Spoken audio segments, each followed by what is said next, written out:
Welcome back. Today's story filled with drama and unexpected turns. Hit like, subscribe, and let's jump in. I can tell you when my marriage ended August 22nd at 7:30 a.m. When the call arrived at the 911 center. I received a notice a few minutes later. My name is Mark Thompson. I've been a police detective for over 21 years. The first 12 years were spent in a patrol vehicle, working up from beat officer to sergeant before passing the detective test. I work in a mid-sized city with a population of 825,000. Because we have an average of 35 to 45 killings each year, we are still referred to as the Robbery and Homicide Department. We also look into any accidental fatalities, self-inflicted deaths, and any other questionable deaths. Due to a change in state law, we are now required to notify every hospital or home death. We keep rather busy. The younger detectives handle the most of the robberies, leaving us, the more seasoned men, to deal with all the fatalities. I was ready for the next phone and answered it. The dispatcher just reported a gunshot at 4521 Oakwood Lane. Units are on their way, as are fire and rescue crews. I typically write down the address so we don't go in the wrong way, but my pen froze on the notepad when I had her repeat it. She verified this for me. I went to Ryan Smith, the other main investigator. He is a very excellent officer, he simply needed a method to get past the racist red tape. Ryan Smith, you have to take this must be my wife involved in the shooting, my boys are at summer camp, there should be no one else at the house. Ryan Smith grabbed the keys to the car, his partner James Carter was also a professional, and he was grabbing his sport coat as he headed for the door. My girlfriend Emily Harris was a bit slower to react, but she quickly reacted, and we went for my home. Because my family was engaged in the shooting, we all drive the same automobile. I crammed my '62 frame into the back seat. The drive to my house normally takes about 22 minutes, but with lights and sirens, we cut it to 17. During the drive, we listened to the radio to glean what we could from the traffic, while Ryan Smith grilled me on my home life. I gave him everything I could, he knew a lot from our time together on the force, but it was all recorded on his pocket recorder. I've been married to Anna Green, a 5'9" brunette nurse at one of the local hospital's emergency departments, for 18 years. What's with policemen and nurses? Karen Taylor married a nurse, and Ryan Smith dated many of them before settling down with a lawyer. Anyway, back to our history lesson. We have two sons, ages 17 and 14. They are a handful on most days, but they are generally wonderful kids. We attempt to send kids to a sleepaway summer camp every year so they can detach from their phones, iPads, and video games. We also want children to gain real-world skills that may come in helpful eventually. This was Laura's day off. She usually needs to be at work by 7 a.m., although she enjoys sleeping and does so whenever possible. I wasn't aware of any anticipated visits today. She's been working out after work at a women's-only spa across town to shed the few pounds that every woman seems to be obsessed with. She began her fitness program around 9 months ago. Ryan Smith asked me how her recent home life had been. I had to be honest. Laura seemed to have been rather preoccupied at home for the previous month or two. We generally assist each other keep the apartment tidy, but I have had to do more. She simply doesn't appear to be really there while she's at home. I have suspicions but have not acted on them. Because we deal with so many cheats, I don't want to accuse her of anything rashly. Ryan Smith and Tom nodded. We all battled the devils. Even Rachel, who had been married to a desk sergeant for 10 years, admits to succumbing to the green-eyes monster when she observed her spouse in intimate discussion with a female. Cops' divorce rates are among the highest in the nation. If this were a television crime drama or a movie, the hero, me, would be the primary investigator, despite my intimate relationship with the victim. Also, Rachel and I would be the first to arrive at the home, despite having to travel from the city center to the suburbs. We'd walk in with guns drawn, find my wife dead, and I'd swear revenge on whomever did this. The actual world operates a bit differently. 2 police vehicles were dispatched right away, along with a field supervisor. The first cop vehicle arrived 5 minutes after the call. The 2 cops did draw their firearms and slowly approached the residence. They subsequently stated that they discovered the door unlocked and proceeded to clean the home of any threat. The dispatcher's report said that a caller on Laura's mobile phone murmured, "I am shot, please help." The dispatcher was unable to get any other information from the caller, although the phone remained live. Our dispatch center instantly locks the caller's phone until cops arrive. The phone may be disconnected, but the caller cannot call out again, and the dispatcher may call back. By the way, once you ring 911, we know your phone number. We do not need to keep you on the line for a lengthy amount of time. It works quicker than the caller ID on your phone. Also, since an address was not provided, the dispatcher pinged the phone and obtained the information from there. The true reason we were sharing a vehicle was because I was the primary suspect or person of interest in the shooting.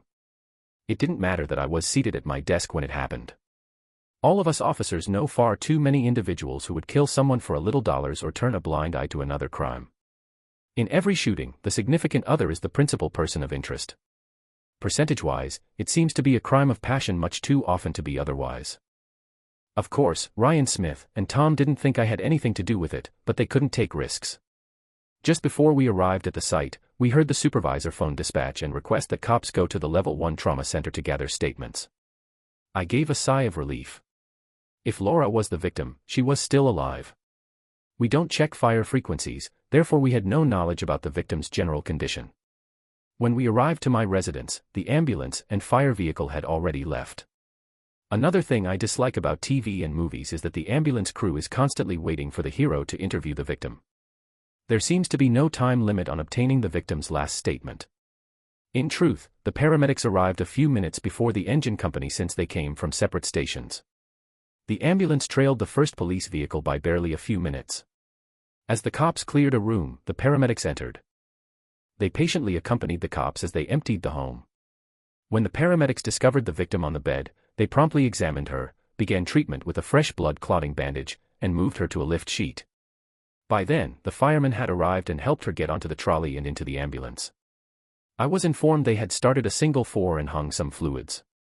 They also immobilized her and took over breathing for her since she had a single gunshot wound to the chest and was breathing irregularly. She was unconscious throughout the whole incident. In the movies, police would urge paramedics to wait while they answered questions. I'm not sure how many times paramedic buddies would chuckle and warn us police to bring sand if we believed they cared about our investigation at the time. No, they were taken to the trauma center 10 minutes after arriving on the site. We came to a calm environment. Ryan Smith and Tom surrounded me as we approached the front door. Rachel lagged behind. Ryan Smith stopped me at the door. "Luke, you know the drill. Gloves on and don't touch a thing. We need you to see if there's anything missing. We still don't know if this was a break-in gone bad." I nodded. Before we entered, the first patrol officer arrived and provided a report. When we arrived, there was no indication of a break-in. The front door was unlocked, and there was no evidence of a struggle elsewhere. The victim is Anna Green, a 39-year-old female. He paused and took a careful look at me. I nodded, and he said, "We discovered her in the master bedroom on the second story. She was naked and resting on the left side of the bed. She had a single little gunshot wound to the mid-chest and an exit wound to the back. She was breathing and had a weak pulse, but she was unconscious and unresponsive to stimulation. My spouse tried bleeding control using the new clotting dressings in our vehicle kit. I'm not sure how much blood she lost, but there is a sizable puddle on the bed." He paused for a minute. When the paramedics entered the room, I continued clearing the home, leaving my companion to guard the crew and the victim. The second police vehicle came about then, and we thoroughly inspected the home and attached garage. We didn't discover anything. This was the entirety of his report. Tom had everything on his voice recorder. Similarly, we would have access to the cops' body cams. It would assist to clarify any questions. I had one of those specialized doorbell systems installed a few years ago.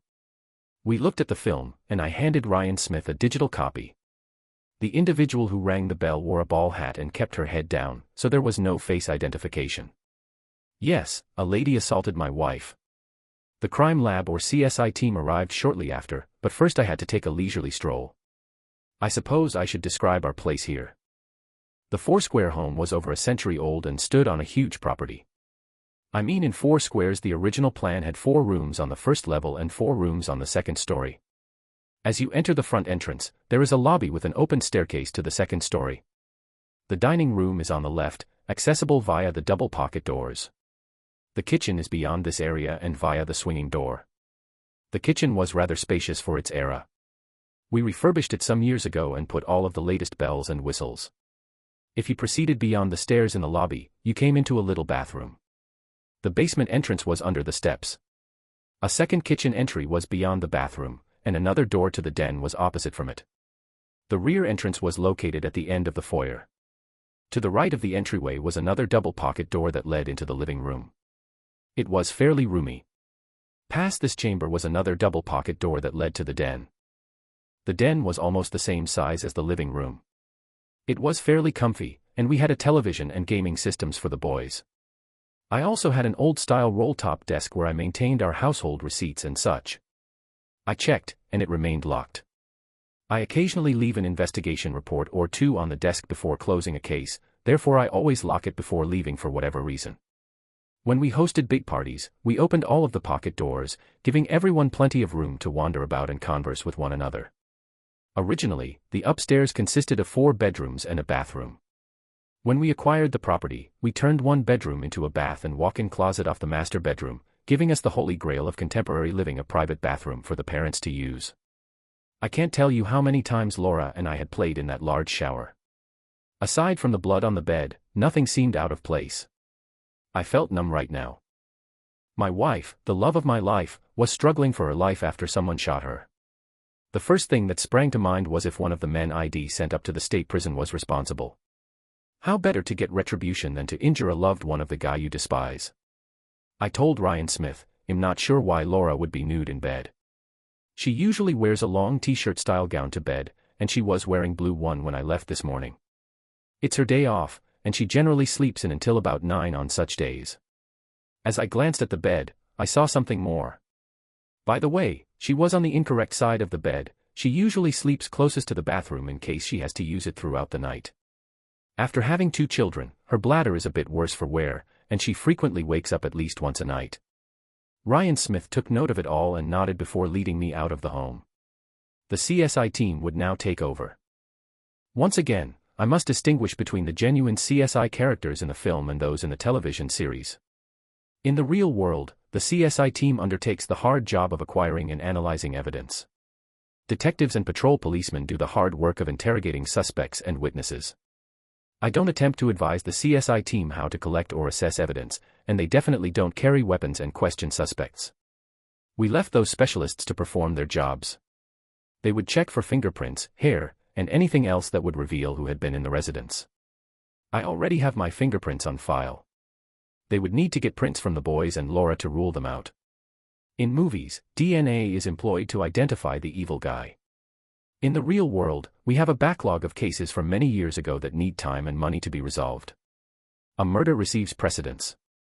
Laura's attack is toward the bottom of the list. Unless we find a suspect and, ideally, a confession, the evidence may remain undiscovered for all time. Anyway, I had an onerous job. I had to contact the camp where the boys were and fetch them home. I also had to contact Laura's parents and my own parents. They all lived near together, so we had extended family to rely on. Rachel and I returned to the station to fetch our vehicle, and I began making the calls. I was given administrative leave so that I could sit in the hospital. Rachel let me drive my own vehicle when I persuaded her I was in charge enough. Rachel remained at the workplace to begin, attempting to determine which of my adversaries may have been involved. She would first check to see who was on parole. I was alone in the surgical waiting area. Laura's parents arrived shortly thereafter. About 30 minutes later, my parents came. They all had the same question: why and who did this? My father-in-law looked at me suspiciously since I had no replies. I maintained a neutral expression on my face since I anticipated this outcome. A couple of hours later, the surgeon emerged. He described himself as a cardiovascular surgeon who had been summoned by the general surgeon since Laura's injuries may have involved her heart. Mrs. Jenkins is now stable. We lost her a couple of times on the table because her injuries were so extensive and her blood loss was critical. We have given her 30 pints of blood and some platelets to help with clotting. She is still in the post-op ward and will be there until she is fully stable. As it is its own intensive care unit for trauma patients. You will be able to go in for a few minutes, but she is still on the ventilator. I warn you. I had heard the whole phrase before, so I was expecting it all. Normally, however, my wife was not the subject of discussion. We each went in and sat with Laura for a few minutes before being ushered out by the attendants. I sent the parents home since we didn't know when or if Laura would wake up. I pledged to notify them of any changes. At 6, I received a call from Ryan Smith. Luke, do you own or know anyone who owns a .380?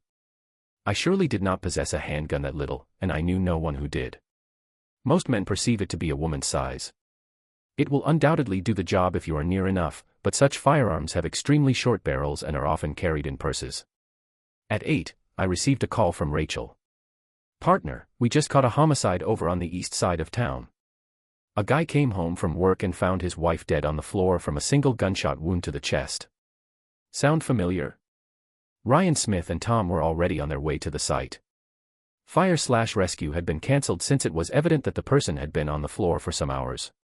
Details were hazy, so all I could do was sit and wonder whether there was any relation to Laura's shooting. After another round of sitting with Laura, I headed to the hospital cafeteria. I needed some nourishment and settled for their idea of cuisine. It was surprisingly delicious. Some hospitals appeared unconcerned with the services they provided, but this one was an exception. Rachel phoned me back. "Luke, the caliber of the gun used in the homicide appears to be about the same as the one used on Laura. There was only an entrance wound, so we are still waiting for the autopsy. This victim was fully clothed and found just inside the front door. The husband came home from work and entered the house from his garage as usual. He found the front door ajar and his wife just inside. It appears that she answered the front door and was shot right away. I asked about the name. Her name is Sophia Harper. Her husband is Nathan Bennett. Ring any bells?" They didn't. If this was the same rifle, there had to be some relationship. "Is Matthews a cop?" I inquired. "No, he is a manager in an office city center. Doesn't seem the type to have any criminal connections." She stopped and studied him. "Any news about Laura?" "She went through surgery. Now comes the wait to see whether she develops an infection or begins to bleed again. The chief nurse explained that with her injuries comes the chance of her just continuing to bleed out and they will not be able to stop it. Fingers are. I'll forward the report to Ryan Smith and Tom, but I'm not sure if they have any new questions. I'm sorry to hear that, and I wish Laura was already feeling better.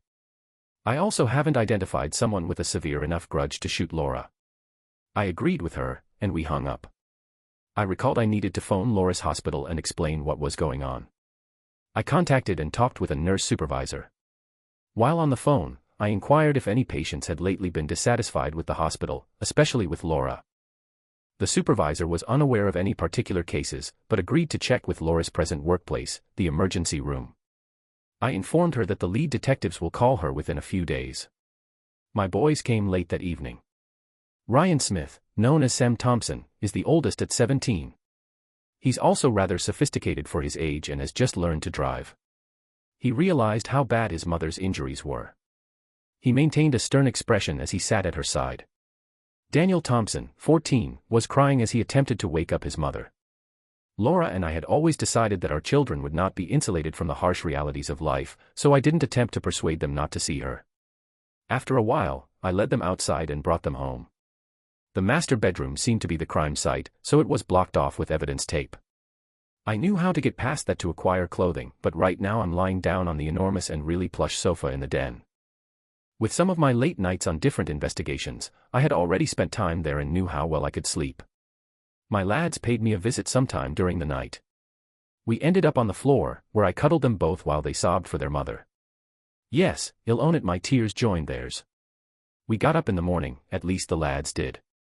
At 6 a.m., I got off the floor and stumbled about, as my back reminded me what a fool I was for sleeping on the floor. We had a lovely deep pile throw rug on the floor, but it was like sleeping on a rock.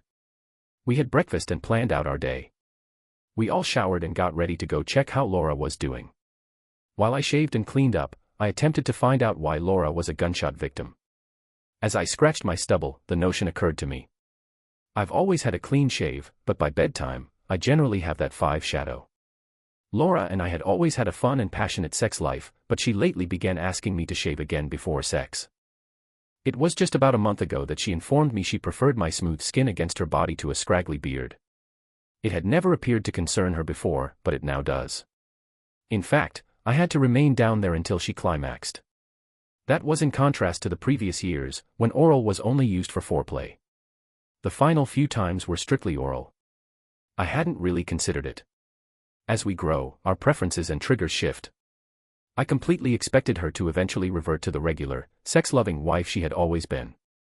After bathing and changing into some casual clothing, I headed downstairs and found the lads ready to go. We set off for the hospital. We discovered that nothing had changed. The boys and I were all a touch down, but the staff seemed tougher. As one nurse put it, no change this early means that she is getting better. Too many patients appear to be getting better, then go into organ failure and die. Laura is resting, her organs are doing well, there is no evidence of new bleeding, the wounds look good with little infection, we are giving her some antibiotics to keep the infection down, and we have also started TPN. When I looked sideways at her, she laughed. As a nurse myself, I thought Laura might have fully thanked her and left the intensive care unit, where Laura had been moved overnight. I checked in with Rachel, they had interviewed the other victim's husband, Nathan Bennett, and were still scratching their heads. Neither the victim nor her husband had any remote ties to Laura that they could find. Right now, there were 2 shootings miles apart but close enough together in time that they were suspicious. Rebecca was a dancer in a nightclub that Laura and I had never been to, and Greg was a mid-level office drone at a large insurance company in the city center. The ballistics of the bullet in Rebecca were also 380, but the bullet was so bent that the lab couldn't be certain it came from the same gun as the one used on Laura. The investigation was still ongoing, with the assumption that the 2 shootings were somehow linked.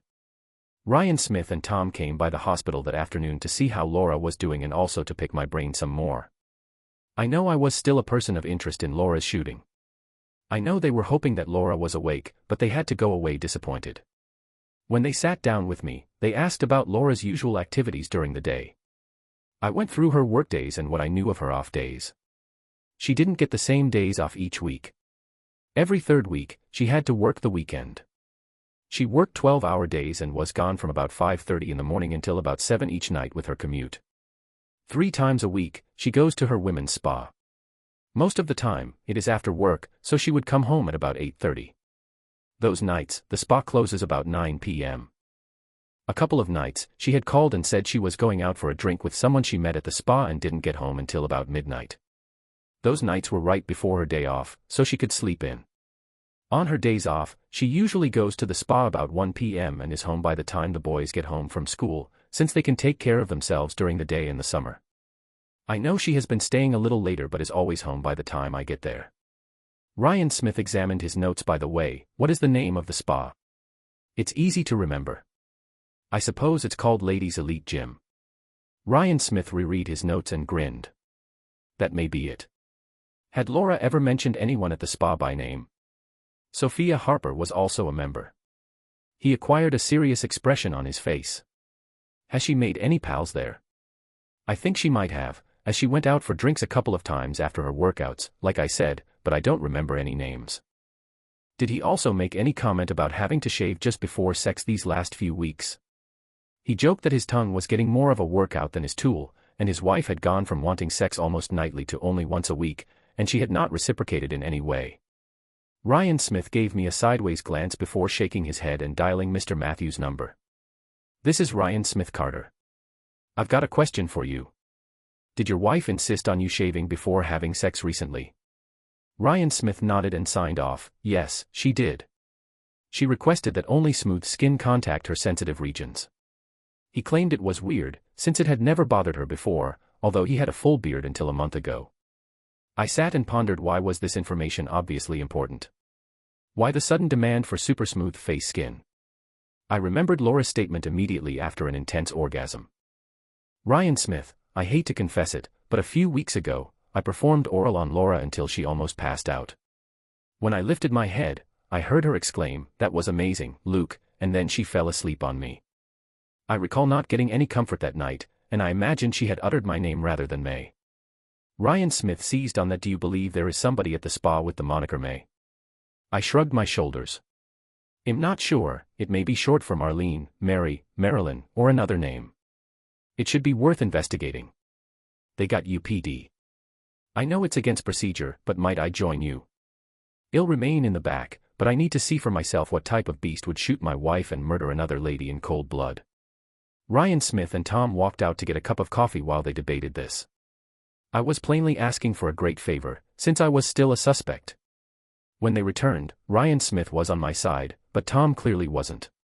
I didn't blame either one for his attitude. Are you packing? Was Tom's initial remark.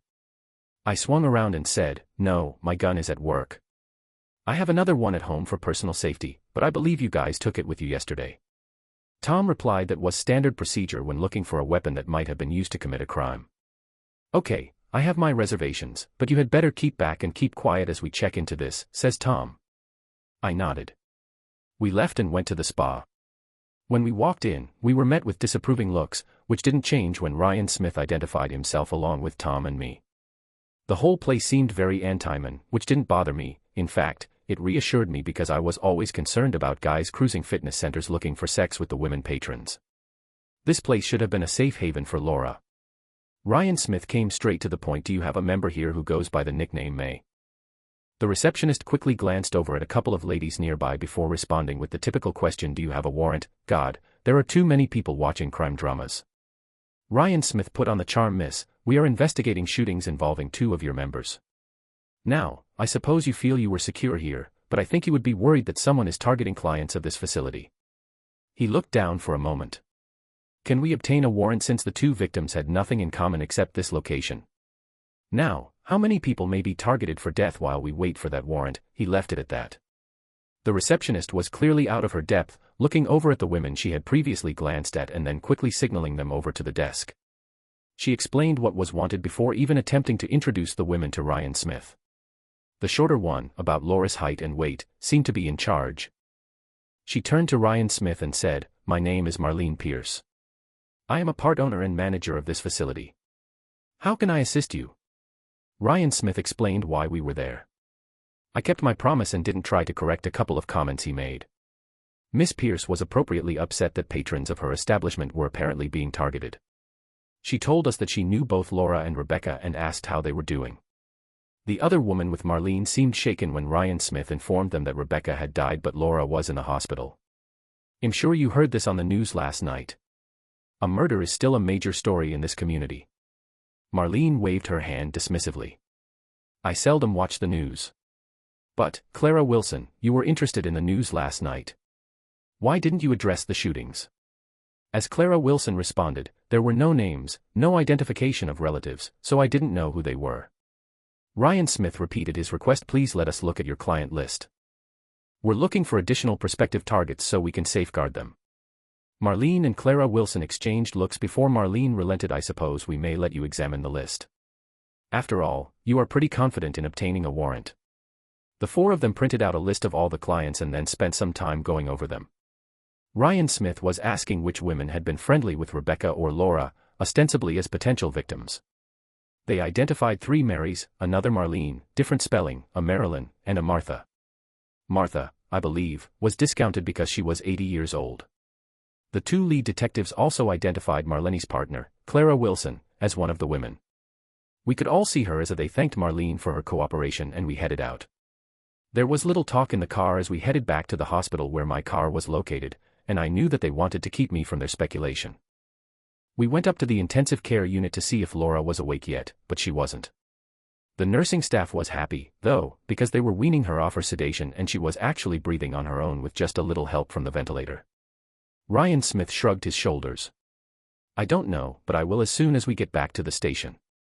Keep the faith, bro, he said. With a new person of interest on the horizon, they had to seek for a motivation. Just because the 2 were clients of the same area didn't allow them much more freedom in investigating the ladies at the spa. It was time for thorough probing. Rachel had gone to the spa and asked some of the women as they left for the day about Marlene Pierce, who was open about her interest in same-gender sex and was in a relationship with Clara Wilson. No patron seemed to know if Marlene was currently involved with anyone, and Clara Wilson didn't have any after 3 or 4 days. I really lost track of time in the hospital. Laura had her breathing tube taken out. She was still not awake but was breathing normally. They placed a tube for feeding down her throat, by way of her nose. If she didn't wake soon, they were going to place a more permanent tube, called a gastric tube, through her skin and directly into her stomach. The stuff they put in it didn't have a pleasant odor, but it didn't have to be pleasing to the palate as it bypassed her tongue and sense of smell. All in all, her surgeon was very hopeful. Over and over, he reassured all of us that she was improving. Between the parents and myself, we worked out a schedule so that someone was always there during the day and throughout the evening in case she woke. This way, I could look after the boys and still go back to work. My shift at the hospital was the evening shift. I would leave work, drive home to change, and collect the boys, and then go to the hospital. The boys brought their tablets so they could do whatever teens do on tablets. We would sit there next to her bed for hours, waiting and watching and anticipating. We had put a guard on her door since she was moved to the intensive care unit, which cost a lot of money, but because she had survived an attack, her attacker might try to finish the job. I still loved her, but she had done something very wrong that had jeopardized our marriage and her life, and I just had to find out what she had done. When I was there, I would relieve the guards so he or she could grab a meal and some downtime. In the middle of the night, I received a call from the hospital, stating that someone had attempted to lure the guard away from his post and then gain access, but the perpetrator escaped without being identified. We all assumed it was Clara Wilson, which fit the bill, but we still needed to figure out why. Ryan Smith and Tom drew Marlene into the office and sat her down to discuss the case with her. After intense questioning, she admitted to seducing Rebecca and Laura, and she went on and on about how satisfying it was to introduce straight women into same-gender sex. When asked who might have wanted to harm Rebecca or Laura, of course, Marlene had no idea. While she claimed to be in a committed relationship with Clara Wilson, she admits Marlene denied knowing whether Clara Wilson had a weapon, and she denied having one herself. She had never seen one in their apartment, and she didn't think Clara Wilson or anyone else at the spa would commit murder. The detectives interviewed the other lovers of May, as we were all starting to call her, and asked if there had been any threats made against them. Clara Wilson, the next interviewee, stated unequivocally that she and May were in an exclusive, committed relationship with plans to marry, and she even wore a ring she claimed was for May. She never once called May by her given name, Marlene. We needed Laura to wake up and point the finger at her shooter, so we waited a few more days. Finally, the call came. Laura's mother was taking her turn sitting next to Laura when she noticed Laura's eyes were open. There were frantic phone calls, and the doctor immediately came to evaluate her. All of us, including the boys, rushed to see Laura. It was good to see her awake and seemingly aware of her surroundings. She wasn't she nodded her acceptance of the accounting of the events. Her chest tubes had been removed a couple of days ago, and she was looking far closer to her normal self since this whole ordeal had started. We all wished her well and hoped to see her up and around quickly, even me. I wished my wife no harm. I was just grieving the loss of my marriage. Now that I didn't have to grieve for the loss of her, I think she could read me like no other. I had my investigator FAI informed Ryan Smith that Laura was now awake, and they paid her a visit the next day. Laura was able to croak out some answers but claimed that she did not remember the shooting or anything from that day. When pressed, she admitted to having an affair with Vanessa Reed but claimed that it was just a passing fancy and that she had meant no harm to me. Yeah, right. She admitted to them that she had known many lesbians through work and had long been curious to know what it was like to make love with. I didn't tell them that the day she came home, I wasn't going to see her because I was afraid I'd just yell at her, which wouldn't help her. I made sure that the boys went to see their mother every day for as long as they could, and when they asked why I wasn't there, I had to say that we were having a big disagreement and that I was angry with her. The majority of our homicides are pled down to manslaughter when a spouse is caught in flagrante delicto and the aggrieved person loses, so you might think him cold and hard-hearted. In my career, I've had to arrest fellow officers and watch their careers flame out when they couldn't control their anger at discovering that their significant other couldn't keep their pants zipped. This case was solved when Laura began to have nightmares about the shooting. She finally remembered that she was waiting for her lover when Clara Wilson showed up with a gun. Laura remembers running up the stairs with Clara Wilson in pursuit. Laura couldn't get to my gun before Clara Wilson had her trapped in the bedroom. Clara Wilson had ordered Laura onto the bed and then shot her. Clara Wilson had immediately turned and left the house, assuming she had killed Laura. After that statement, Clara Wilson finally admitted to the whole thing. The gun was one an old boyfriend had bought her for personal protection. She had then met and fallen for Vanessa Reed and thought they were a committed couple. She was almost beside herself with rage when she found out about the other female lovers in her life. In her own statement, she could almost forgive May for screwing a man before she would forgive her for screwing other women. She felt she just needed to get rid of the other women in her life so she could have May's undivided attention. So she plotted and then carried out her assassination. She even told us that she had been fully prepared to wait for the furor of the first two killings to die down before going after the other women that May had seduced. She was almost successful in her plan to kill May's lovers, except we would probably have still figured out who and why Laura got shot. Laura got some mental health help even before she was released from the hospital. She was weak when she went home, but she had my parents and her own parents to help get her back into the pink. She just didn't have me. I now pick up my boys on Wednesday evenings and take them out for supper and maybe a movie. Then I return them. I pick them up on every other Friday night, and we have the weekend with each other. They have shown me many skills they picked up in summer camp. I then bring them home on Sunday evening, and they regretfully leave me in the car. I never get out of the car and go to the door, in spite of Laura's multiple attempts to entice me inside. The woman I love cheated on me to satisfy some women almost paid with her life. I would like to think that if she had come to me and told me how she was conflicted and curious about female love, that I might have actually taken her to therapy and sorted the issue. I know people who could have been teachers and mentors without the jealousy and the life threat. But that is all water under the bridge now.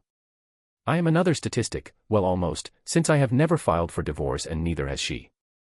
I guess she is still thinking I will come home and all will be forgiven. I won't say it will never happen, but I also won't say maybe either. I may wait until the boys are out of school so the courts won't tell me how much to pay in child support. I put money into the checking account each pay period to help with costs, but Laura makes more than I do already. I am just a poor public servant. We talk once in a while, but only about the boys or what is needed around the house when she is at work. I will come by and do some of the little repairs that the boys are just not educated enough to do. The boys do all the yard work and help me when they can to do repairs. Someday, they might be able to take care of all of Laura's house maintenance. I do talk to Laura on occasion on the phone, but try to limit the topics to the necessary needs of the house and the boys. But sometimes, she slips in a personal comment. Laura tells me that she has not had sex since before the shooting. I told her that May was now a single person again, since Clara Wilson was in jail. She yelled at me for some reason I really don't understand. I don't understand her, and I am sure she doesn't understand me either. Apparently, she and her therapist have come to the conclusion that I should endorse her need to explore her sexuality and just be home like a doormat whenever she deigns to come by and wipe her feet on me. I am personally taking the attitude that she has evolved and progressed and has left me behind and just doesn't realize it yet. Laura returned to work in her hospital's emergency room many weeks after the attack, but had to transfer to the medical surgery floor because she couldn't handle the assaults that came in. She would have flashbacks and almost passed out a few times before giving up and transferring. She is also continuing with her therapist for treatment of PTSD. She doesn't feel that she needs therapy for the some may wonder if I crawled into a bottle. I don't drink that much. I guess the fact that there is a lot of alcoholism in my own family history, as well as watching fellow police officers succumb to the bottle, that keeps me sober. I didn't even miss a day of work after Laura was released from the hospital. After work, I do go to the bar, but it's just to nurse a single beer while I play some darts and a couple of games of billiards before going to the small AP. Clara Wilson had bonded out of jail and then talked her way back into Marlene Pierce's life and home. When Marlene came home from the spa one day, she found Clara Wilson hanging from the chandelier in the foyer. Clara Wilson made sure that her body would be the first thing that Marlene saw as she came into the house. Because of all the crap that May had caused, Rachel and I treated it as a homicide and grilled her. I had to keep my investigator face on and not throttle the witch, who had no remorse for the consequences of her actions. I wish there was a law she could be prosecuted for, but being a selfish woman is morally damning, not illegal. She even had to go tell me that she was going to contact Laura, and it was difficult for me to keep my investigator face on and not throttle the witch. The case was closed after a few weeks of spinning our wheels, and there were other crimes too, so I did get a small measure of satisfaction one night as I left the bar. A very drunk May came out of the bar down the street just as I was walking by on my way to my apartment. She recognized me and then tried to accost me. I swear on a stack of Bibles, I did not hit the witch, but somehow she tripped and fell face down on the sidewalk. Just as she got up to me, the blood spurted from her face as she was too drunk to make even a token attempt to break her fall. Now, I didn't have anything to do with her fall. It was just a sheer coincidence, but I also didn't call 911 to help her. I just went around her and proceeded home. Hope she ends in hell soon. I guess life goes on. Is there someone else out there for me? I suppose so, but I am not looking right now. As I said before, I'm not letting the court dictate the settlement unless Laura decides to put an end to our marriage. She shows no sign of that right now. I still get my kids as often as I can, and she has made no effort to keep us apart. That is what I live for right now. Thank you for watching. What do you suppose happened to the characters? Tell us in the comments, and remember to like and subscribe.